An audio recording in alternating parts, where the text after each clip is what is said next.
శిల్పా మోహన్ రెడ్డి వైఎస్ఆర్ కాంగ్రెస్ పార్టీలో చేరడాన్ని ఆ పార్టీ నంద్యాల నియోజకవర్గ ఇన్ఛార్జి రాజగోపాల్ రెడ్డి స్వాగతించలేదు. శిల్పపై ధ్వజమెత్తాడు రాజగోపాల్ రెడ్డి. నంద్యాల అసెంబ్లీ నియోజకవర్గం టికెట్ తనదేనని శిల్ప ఏ విధంగా చెప్పుకుంటాడని కూడా ఆయన ప్రశ్నించారు. అయితే శిల్పా మోహన్ రెడ్డి ఎక్కడ ఈ విషయాన్ని చెప్పలేదు. బేషరతుగానే వైకాపాలో చేరుతున్నట్టుగా ఆయన ప్రకటించాడు. అయితే రాజగోపాల్ రెడ్డి మాత్రం ఫైర్ అయ్యాడు.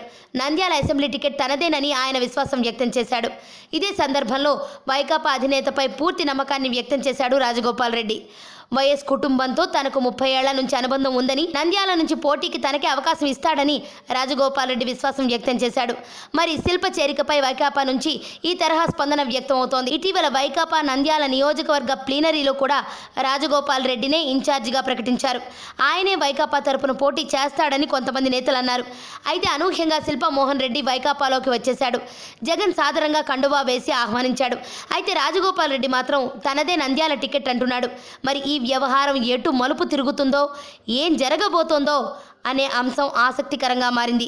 ఆరోగ్యవంతమైన జీవితం కోసం మనం పాటించాలి కొన్ని నియమాలని. చిన్ని చిట్కాలతో చింతలేని జీవితాన్ని ఎలా గడపాలి అనే దానికి వీక్షిస్తూనే ఉండండి మన ఆరోగ్యం యూట్యూబ్ ఛానల్. మరిన్ని ఆరోగ్య సూత్రాలకు సబ్స్క్రైబ్ చేసుకోండి.